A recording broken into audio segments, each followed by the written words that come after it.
जब भी कोई विज्ञान या आधुनिक चिकित्सा की बात करता है ना, तो मतलब मन में एक स्वाभाविक सी उम्मीद जगती है कि सब कुछ बिल्कुल सटीक होगा, एकदम स्पष्ट और मापा जा सकने वाला। हाँ, एकदम किसी मशीन की इंजीनियरिंग की तरह। बिल्कुल। जैसे मान लीजिए किसी की हड्डी टूट गई, वो अस्पताल जाता है, एक्सरे होता है और मॉनिटर पर एक टूटी हुई सफेद रेखा चमकती है। डॉक्टर बस उंगली रखकर कहता है कि देखिए, ये रही समस्या और ये रहा इसका इलाज। ये ना एक बहुत ही आरामदायक स्थिति होती है। इसे आप बाइनरी नजरिया कह सकते हैं, या तो शून्य है या एक है। हाँ, या तो सफेद या काला। एग्जैक्टली। हड्डी टूटी है या नहीं टूटी है, इसमें कोई बीच का रास्ता नहीं होता। और देखिए, इंसानी दिमाग को इस तरह की स्पष्टता से बड़ी तसल्ली मिलती है। हमें चीजें ना दिखाई देने वाली, ठोस और अलग अलग खानों में बंटी हुई ज्यादा पसंद आती हैं। हम दुनिया को इसी ब्लैक एंड व्हाइट चश्मे से समझना चाहते हैं, क्योंकि इससे जिंदगी थोड़ी आसान लगती है ना। ऐसा लगता है कि चीजें हमारे नियंत्रण में हैं। बिल्कुल सही। लेकिन समस्या तब शुरू होती है जब हम इस black and white x ray machine को लेकर चेतना, ब्रह्मांड की उत्पत्ति या कह ले कि माइंड वर्सेस मैटर के उस रहस्यमयी दुनिया में कदम रखते हैं। हाँ, वहां जाकर ये मशीन अचानक काम करना बंद कर देती है। एकदम। और हम एक ऐसे परिदृश्य को देख रहे होते हैं जो ना तो पूरी तरह से भौतिक है और ना ही पूरी तरह से अभौतिक। तो आज की इस गहन चर्चा में हम विज्ञान और आध्यात्म की इसी धुंधली सी सीमा को डिकोड करने वाले हैं। ये बहुत ही दिलचस्प होने वाला है। बिल्कुल। आज की हमारी इस चर्चा का जो मुख्य आधार है वो गोस्वामी श्याम मनोहर जी द्वारा लिखित साकार ब्रह्मवाद के स्रोत हैं। अक्सर समाज में ये धारणा होती है कि विज्ञान और दर्शन तो बिल्कुल अलग अलग पटरियां हैं, जो कभी आपस में मिलती ही नहीं। ईश्वर और उपनिषद हैं। लेकिन आज हम जिन स्रोतों पर बात कर रहे हैं वो हमें इन दोनों को एक ही ब्रह्मांडीय पहेली के दो हिस्सों के रूप में देखने पर मजबूर कर देंगे। और ये एक बहुत ही जरूरी कदम है। मैं ये स्पष्ट करना चाहूंगा कि ये चर्चा ना किसी एक धार्मिक विचारधारा का अंधानुकरण करने या उसे साबित करने की कोशिश बिल्कुल नहीं है। सही कहा। ये असल में सत्य को खोजने के लिए ज्ञान के हर उपलब्ध उपकरण का इस्तेमाल करने के बारे में है, चाहे वो प्राचीन भारतीय वेदांत हो, विशेषकर वल्लभाचार्य का शुद्धाद्वैत दर्शन। राइट। हाँ, बिल्कुल। या फिर आज की आधुनिक क्वांटम भौतिकी, जीव विज्ञान और न्यूरोलॉजी हो। हम बस ये समझने की कोशिश कर रहे हैं कि हजारों साल पहले जो बातें दर्शन के रूप में कही गईं, वो आज के इस मन बनाम पदार्थ यानी माइंड वर्सेस मैटर के जटिल द्वंद्व को कैसे सुलझाती हैं। जिसने सदियों से दार्शनिकों की नींद उड़ा रखी है। इसी माइंड वर्सेस मैटर के मुद्दे पर ना बर्ट्रैंड रसेल का एक बड़ा ही मशहूर और व्यंग्यात्मक कोट है। मैं पढ़ रही थी तो मुझे बहुत रोचक लगा। अच्छा, क्या कोट है? उन्होंने कहा था, माइंड क्या है? मैटर नहीं। मैटर क्या है? Never mind. अरे वाह, ये तो बहुत ही सटीक तंज है ना? सुनने में तो ये एकदम चुटकुले जैसा लगता है, लेकिन असल में ये मानव इतिहास के सबसे बड़े बौद्धिक संकट को उजागर करता है। मतलब क्या ये पूरा ब्रह्मांड सिर्फ निर्जीव अणुओं, परमाणुओं और गुरुत्वाकर्षण के अंधे नियमों से ही बना है, या फिर इसके पीछे कोई चेतना काम कर रही है? एग्जैक्टली। अगर हम भौतिकवादियों की सुने, जिन्हें हम मटीरियलिस्ट कहते हैं, तो वो तो साफ कहते हैं कि आत्मा या चेतना जैसी कोई चीज होती ही नहीं है, सब कुछ केवल भौतिक और रासायनिक प्रतिक्रियाएं हैं। देखिए, भौतिकवादियों का तर्क अपनी जगह बहुत सीधा है। वे कहते हैं कि जो प्रयोगशाला में मापा जा सके बस वही सच है। लेकिन यहाँ एक पेंच आ जाता है। खुद आधुनिक विज्ञान ने और खासकर क्वांटम भौतिकी के आने के बाद यह साबित कर दिया है कि जिसे हम ठोस या निष्क्रिय भौतिक पदार्थ मानते हैं वो असल में मरा हुआ या डेड नहीं है। बिल्कुल। अगर आप एक परमाणु के भीतर झांककर देखें तो वहां ऊर्जा का एक निरंतर नाच चल रहा है। वो लगातार कंपन कर रहे हैं। हाँ, और दूसरी तरफ वो आदर्शवादी या आइडियलिस्ट हैं जो कहते हैं कि ये पूरी भौतिक दुनिया सिर्फ हमारे मन का एक भ्रम है, इसका कोई असली वजूद ही नहीं है। तो ये दोनों ही एक्सट्रीम या अतिवादी नजरिए हो गए। एक कह रहा है कि सिर्फ शरीर सच है, दूसरा कह रहा है कि शरीर सिर्फ एक सपना है। और यहीं पर साकार ब्रह्मवाद की एंट्री होती है। ये दर्शन एक बहुत ही अलग और व्यापक नजरिया पेश करता है। लेकिन यहाँ ना मुझे एक स्पष्टीकरण चाहिए आपसे, क्योंकि जब भी हम भारत में वेदांत या अद्वैत की बात करते हैं तो आमतौर पर लोगों के दिमाग में सीधे आदि शंकराचार्य का दर्शन आता है। ब्रह्म सत्यम जगत मिथ्या वाला। हाँ, जो कहता है कि ब्रह्म ही सत्य है और ये जगत एक मिथ्या है। यानी ये दुनिया बस एक भ्रम या माया है। लेकिन आज हम जिस साकार ब्रह्मवाद की बात कर रहे हैं वो तो इससे बिल्कुल ही अलग बात कह रहा है। बिल्कुल, और यही तो इस दर्शन की सबसे बड़ी खूबी है।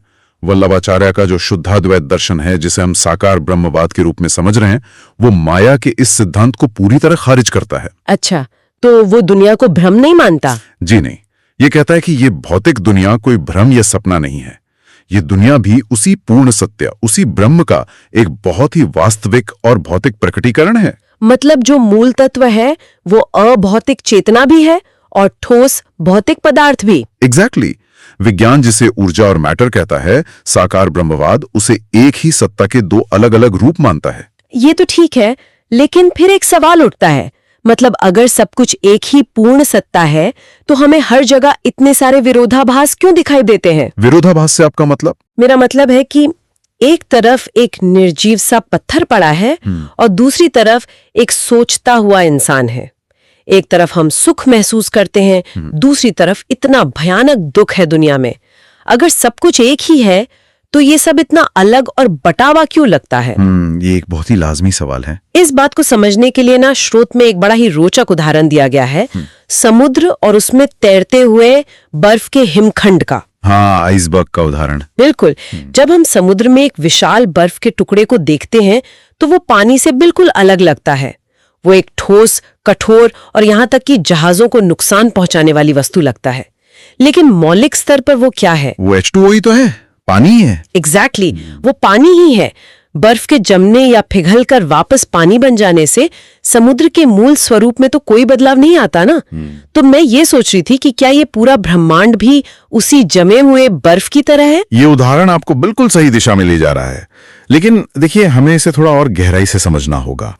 बताइए। बर्फ के जमने में तो बाहरी तापमान का असर होता है ना? लेकिन वेदांत के अनुसार ब्रह्म के इस प्रकटीकरण में कोई बाहरी दबाव नहीं होता। यहाँ उस मूल तत्व को सच्चिदानंद कहा गया है। सच्चिदानंद, सत, चित और आनंद। हाँ, जब वो सत्ता अपने सत हिस्से को घनीभूत करती है, यानी उसकी भौतिक अभिव्यक्ति करती है, तो वो ये दुनिया, पहाड़, नदियां, ग्रह और तारे बन जाती है, जो कि उस बर्फ के टुकड़े जैसा हो गया, दिखने में ठोस लेकिन मूल रूप से ऊर्जा। बिल्कुल। और जब वो सत्ता चित या चेतना को प्रकट करती है तो वो जीवात्मा या हम जैसे सोचने समझने वाले प्राणियों के रूप में सामने आती है। और आनंद? आनंद वो तत्व है जो अंतर्यामी के रूप में हर जीव और हर जड़ पदार्थ के भीतर मौजूद है। ये एक खिंचाव, एक गुरुत्वाकर्षण या प्रेम के रूप में छिपा रहता है। जैसे बर्फ और पानी में कोई मौलिक भेद नहीं है, सिर्फ अवस्था या स्टेट का अंतर है। ठीक वैसे ही जिसे हम जड़ और चेतन कहते हैं, वे बस एक ही सत्ता की दो अलग अलग अवस्थाएं हैं। बिल्कुल सही पकड़े आप। ठीक है, मैंने मान लिया कि ये पूरा ब्रह्मांड केवल जमे हुए बर्फ की तरह उसी एक सच्चिदानंद का रूप है। लेकिन यहाँ दर्शन शास्त्र का एक ऐसा सवाल खड़ा होता है जिसने बड़े बड़े विचारकों को उलझा कर रख दिया है। कौन सा सवाल? सवाल ये है कि अगर वो सत्ता अपने आप में पूर्ण है, उसे किसी चीज की कोई कमी नहीं है, तो उसे ये दुनिया, ये ब्रह्मांड बनाने की आवश्यकता ही क्या पड़ी? अरे हाँ, ये तो बहुत क्लासिक डिबेट है ना? क्योंकि अगर हम थोड़ा लॉजिक लगाएं तो कोई भी कार्य या तो किसी प्रयोजन यानी उद्देश्य से किया जाता है या फिर वो निष्प्रयोजन होता है। अगर ईश्वर ने दुनिया किसी उद्देश्य से बनाई है तो इसका मतलब उसे कुछ चाहिए था, यानी वो अपूर्ण था। और अगर बिना किसी उद्देश्य के यूं ही बना दी तो ये तो एक मूर्खतापूर्ण और निरर्थक कार्य हुआ। मतलब ये तो एक ऐसा फंदा है जिससे निकलना नामुमकिन सा लगता है। ब्रह्मवाद इसका एक ऐसा समाधान देता है जो आपके तर्क और भावना दोनों को संतुष्ट कर देगा। अच्छे, वो क्या है? वो इस पूरी सृष्टि की प्रक्रिया को लीला कहता है। लीला यानी डिवाइन प्ले। हाँ, लीला। देखिए, लीला ना तो किसी मजबूरी या कमी से पैदा होती है जहां कुछ हासिल करने का दबाव हो, और ना ही ये पागलों की तरह किया गया कोई निरर्थक कार्य है। ये दरअसल आनंद का एक बहुत ही सहज, स्वाभाविक और ऊर्जावान प्रकटीकरण है। ये लीला वाला विचार बहुत ही आकर्षक है। इसे अगर आज के संदर्भ में समझें तो एक पेशेवर खिलाड़ी और एक शौकिया खिलाड़ी का अंतर देखा जा सकता है। हाँ, समझाइए इसे। जैसे एक पेशेवर खिलाड़ी मैदान में उतरता है क्योंकि उसे पैसे कमाने हैं, स्पॉन्सरशिप चाहिए या कोई ट्रॉफी जीतनी है। यानी उसका एक स्पष्ट प्रयोजन है। बिल्कुल। और अगर वो हारता है तो उसका प्रयोजन टूट जाता है और उसे बहुत दुख होता है। लेकिन अब सोचिए एक ऐसे व्यक्ति के बारे में जिसे फुटबॉल से बेइंतहा इश्क है। वो बस बारिश में अपने दोस्तों के साथ मैदान में उतरता है। वो किसी ट्रॉफी या पैसे के लिए नहीं खेल रहा। उसके लिए बस उस गेंद को किक करना, भागना और उस ऊर्जा को महसूस करना ही अपने आप में पूर्णता है। वो खेल ही उसका आनंद है। हाँ, तो क्या सृष्टि की रचना भी इसी तरह के आनंद का विस्तार है? ये तुलना तो बिल्कुल सटीक बैठती है। उपनिषदों में एक बहुत ही सुंदर वाक्य आता है, एकोहम बहुश्याम। इसका क्या अर्थ हुआ? इसका अर्थ है, मैं एक हूं, अब मैं बहुत हो जाऊं।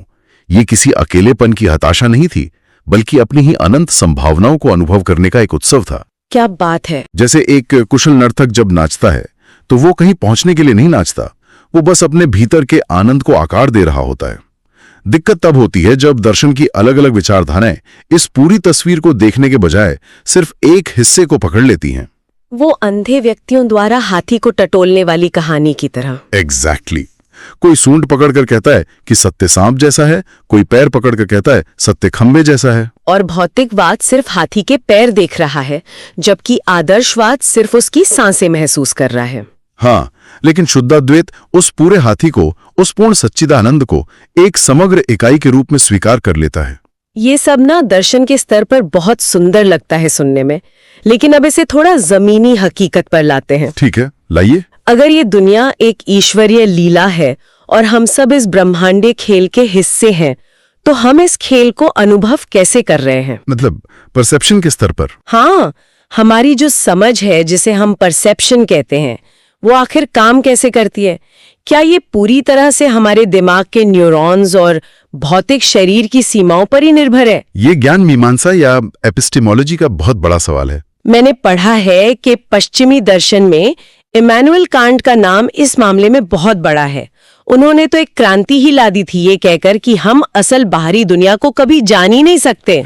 हाँ, कांट का कहना था कि बाहरी वस्तु जो थिंग इन इटसेल्फ है, वो हमारी इंद्रियों के चश्मे से छनकर हम तक पहुंचती है। तो क्या हम सच में अंधेरे में जी रहे हैं? देखिए, कांट का तर्क अपनी जगह बहुत तार्किक था। उनका कहना था कि क्योंकि हम दुनिया को अपनी आंखों, कानों और अपने तंत्रिका तंत्र की सीमाओं के भीतर से ही देखते हैं, इसलिए हम कभी भी वस्तु के असली स्वरूप को नहीं जान सकते। हम सिर्फ उस वर्जन को जानते हैं जो हमारा दिमाग हमें दिखाता है। और आज का आधुनिक विज्ञान भी तो यही कहता है ना? बिल्कुल, विज्ञान ने कांट की इस बात को एक तरह से यांत्रिक रूप से डिकोड कर लिया है। आज हम जानते हैं कि जब हम किसी लाल सेब को देखते हैं तो सेब असल में लाल नहीं है। हाँ, सेब से रोशनी टकराकर हमारी आंखों के रेटिना पर पड़ती है और वहां मौजूद फोटोरिसेप्टर्स उस रोशनी को विद्युत संकेतों यानी इलेक्ट्रिक सिग्नल्स में बदलते हैं, जो हमारे विजुअल कॉर्टेक्स में जाते हैं। एग्जैक्टली। हमारा दिमाग फिर उस सिग्नल को प्रोसेस करके हमें बताता है कि भाई ये लाल रंग है। तो ये पूरी तरह से एक भौतिक और रासायनिक प्रक्रिया है। तो फिर यही मेरा सवाल आता है, अगर सब कुछ विजुअल कॉर्टेक्स और विद्युत संकेतों का ही खेल है, तो फिर इसमें चेतना कहाँ है? क्या हमारा प्यार, हमारा गुस्सा, हमारी दार्शनिक सोच, सब कुछ केवल टेस्टोस्टेरोन, डोपामीन और नसों में दौड़ने वाली बिजली का नतीजा है? अगर शरीर केवल रसायनों के एक प्रोग्राम की तरह काम कर रहा है, तो फिर हमारी अपनी कोई इच्छा, कोई फ्री विल बची ही कहां? हम तो बस हार्ड मास के रोबोट बन के रह गए ना। यहां मैं आपसे थोड़ा असहमत हूं। और मजे की बात यह है कि वेदांत भी यहीं पर विज्ञान से एक कदम आगे जाता है। कैसे? विज्ञान हमें प्रक्रिया समझाता है कि आंखें कैसे देखती हैं और कान कैसे सुनते हैं, लेकिन वेदांत पूछता है कि इन आंखों के पीछे बैठकर वो कौन है जो उस लाल रंग का अनुभव कर रहा है। अच्छा, इसे ज्ञान मीमांसा में वस्तु तंत्र और संकल्प तंत्र के फर्क से समझा जा सकता है। विजुअल कॉर्टेक्स में बिजली का दौड़ना एक वस्तु तंत्र या यांत्रिक प्रक्रिया है, जैसे एक डिजिटल कैमरा। हाँ, एक डिजिटल कैमरा भी तो सेब की तस्वीर खींचता है, उसका सेंसर भी रोशनी को डेटा में बदलता है। लेकिन क्या कैमरा उस सेब की सुंदरता का अनुभव कर सकता है? नहीं, कैमरे के पास चेतना नहीं है। बिल्कुल। इसके अलावा हमारे शरीर में संकल्प तंत्र यानी हमारी इच्छा शक्ति का भी रोल होता है। इस संकल्प तंत्र को थोड़ा आसान भाषा में समझते हैं। जैसे मान लीजिए हमारी सांस लेने की प्रक्रिया है। हाँ, बहुत अच्छा उदाहरण है। आमतौर पर हम सांस के बारे में सोचते भी नहीं है, वो अपने आप चलती रहती है। ये स्वायत्त या ऑटोनॉमस है, यानी ये वस्तुतंत्र हुआ। राइट। लेकिन अगर मैं अभी चाहूं तो जानबूझकर अपनी सांस को 20 सेकंड के लिए रोक सकती हूँ। यानी मेरी चेतना ने एक भौतिक प्रक्रिया में हस्तक्षेप किया, तो ये संकल्प तंत्र हुआ, है ना? बिल्कुल सही। यही वो बिंदु है जहां पराभौतिकी यानी मेटाफिजिक्स और आधुनिक न्यूरोलॉजी एक दूसरे के दुश्मन नहीं बल्कि पूरक बन जाते हैं। विज्ञान हमें कैसे का उत्तर देता है कि न्यूरॉन्स कैसे फायर करते हैं, लेकिन वेदांत हमें क्यों और कौन का उत्तर देता है कि वो अनुभव करने वाला कौन है। चेतना कोई मूक दर्शक नहीं है जो सिर्फ रसायनों के इशारे पर नाच रही हो, वो उस पूरे यांत्रिक ढांचे की अधिष्ठात्री है। यह स्पष्टता सच में एक बड़ी राहत देती है। कम से कम ये तसल्ली तो हुई कि हम केवल रसायनों के पुतले नहीं हैं। बिल्कुल नहीं है। लेकिन देखिए, जब हम इस भौतिक दुनिया के नियमों और इस हाड़ मांस के अस्तित्व को सच मान लेते हैं, तो फिर हमें प्रकृति के एक बहुत ही क्रूर सच का सामना भी करना पड़ता है। आप किस सच की बात कर रहे हैं? मेरा मतलब है, अगर ये दुनिया इतनी ही दिव्य है, तो यहाँ जिंदा रहने के लिए एक जीव को दूसरे जीव की जान क्यों लेनी पड़ती है? श्रीमद् भागवत पुराण में भी एक बड़ा स्पष्ट संदर्भ आता है कि बिना पैर वाले जीव चौपायों का भोजन बनते हैं और छोटे जीवों को बड़े जीव खाते हैं। हाँ, जीवो जीवस्य जीवनम। एग्जैक्टली, जिसे आज का विज्ञान फूड चेन या खाद्य श्रृंखला कहता है। क्या एक दिव्य लीला में ऐसी क्रूरता की कोई जगह होनी चाहिए? ये एक ऐसा सवाल है जो किसी को भी विचलित कर सकता है। जब हम फूड चेन को एक सीमित नजरिए से देखते हैं ना, तो वो सिर्फ हिंसा और क्रूरता ही लगती है। लेकिन तैत्तिरीय उपनिषद इस पूरी व्यवस्था को एक बिल्कुल अलग ब्रह्मांडीय नजरिए से देखता है। वो नजरिया क्या है? उसमें एक बहुत ही गहरा मंत्र है, अहम अन्नम अहम अन्नादः, जिसका अर्थ है मैं ही अन्न हूं और मैं ही अन्न खाने वाला हूं। ये सिर्फ जीवों के एक दूसरे को खाने की क्रूर व्यवस्था को सही ठहराने का कोई बहाना नहीं है। ये असल में ऊर्जा के संरक्षण, जिसे विज्ञान में law of conservation of energy कहते हैं, और संपूर्ण ब्रह्मांड के एकीकरण का एक बहुत ही उन्नत दार्शनिक स्वरूप है। ऊर्जा का संरक्षण यानी थर्मोडायनामिक्स के नियम। हाँ, ये बहुत दिलचस्प है कि कैसे आधुनिक भौतिकी और प्राचीन उपनिषद एक ही बिंदु पर आकर खड़े हो जाते हैं। मतलब थर्मोडायनामिक्स कहता है कि एक क्लोज्ड सिस्टम में ऊर्जा को न तो पैदा किया जा सकता है और न ही नष्ट किया जा सकता है, वो सिर्फ अपना रूप बदलती हैं। बिल्कुल। तो क्या उपनिषद भी यही कह रहे हैं कि जब एक बाघ किसी हिरण का शिकार करता है तो हिरण सच में नष्ट नहीं होता, बल्कि उसकी ऊर्जा बाघ की ऊर्जा में बदल जाती है? एग्जैक्टली। जब हम ये समझ लेते हैं कि जो खा रहा है यानी अन्नाद और जो खाया जा रहा है यानी अन्न, दोनों उसी एक सच्चिदानंद ऊर्जा के अलग अलग रूप हैं, तो मौत का पूरा नजरिया ही बदल जाता है। ये क्रूरता हमें इसलिए लगती है क्योंकि हम शरीर को ही सब कुछ मान बैठते हैं, लेकिन अद्वैत की सच्ची अनुभूति यही है कि आप उस अनंत ऊर्जा चक्र का एक हिस्सा हैं।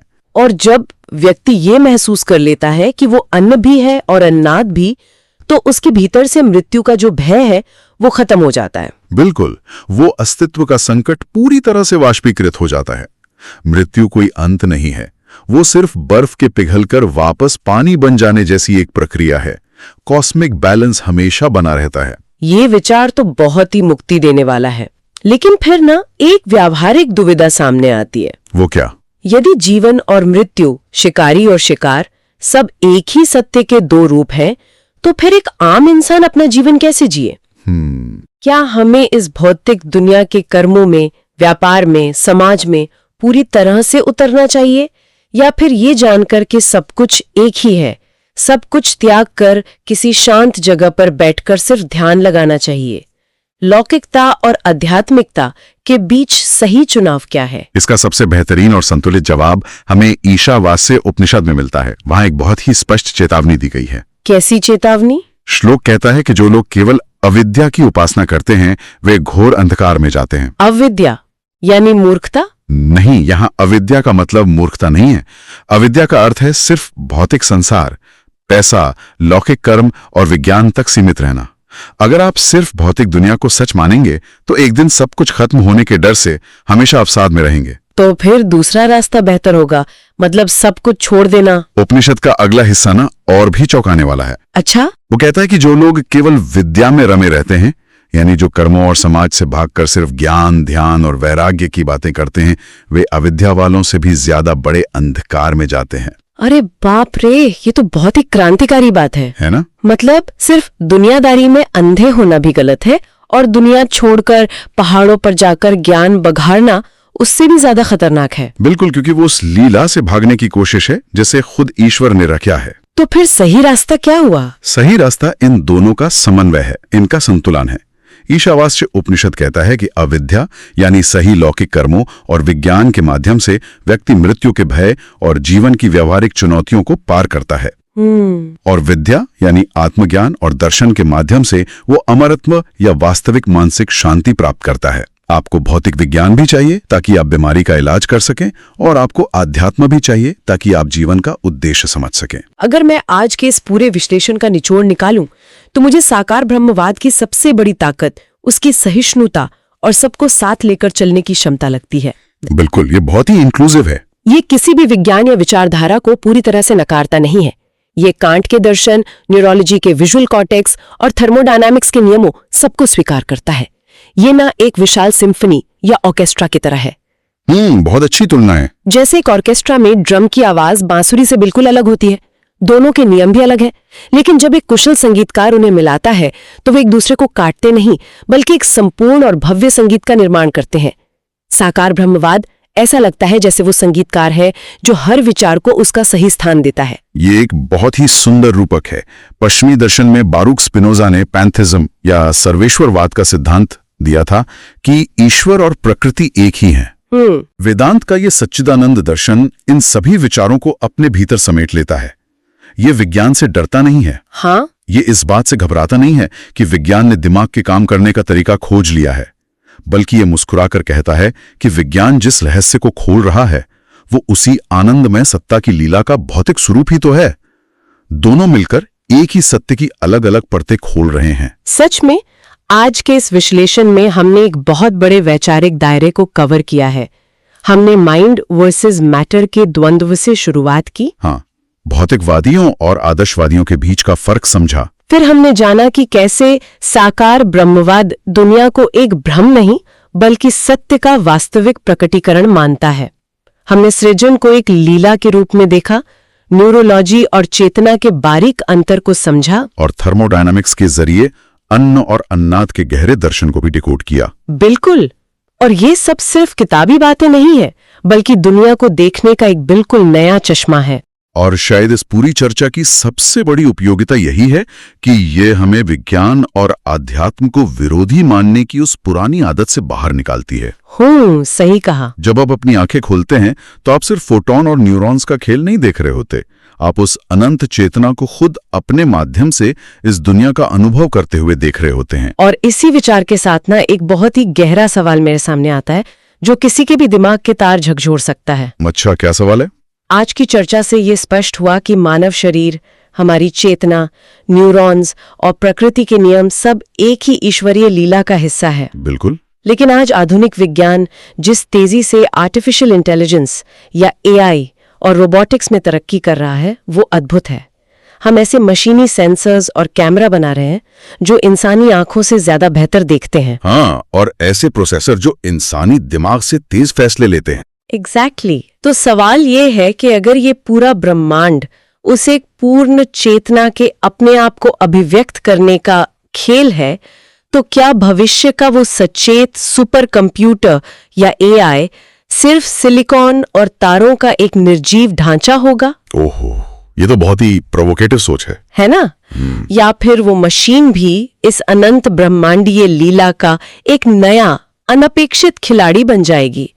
क्या उस सिलिकॉन के दिमाग में भी उस सच्चिदानंद का चित तत्व कभी प्रस्फुटित हो सकता है? सोचने वाली बात है। शुरुआत में हमने उस एक्सरे मशीन की बात की थी जो सब कुछ ब्लैक एंड व्हाइट में मापती है।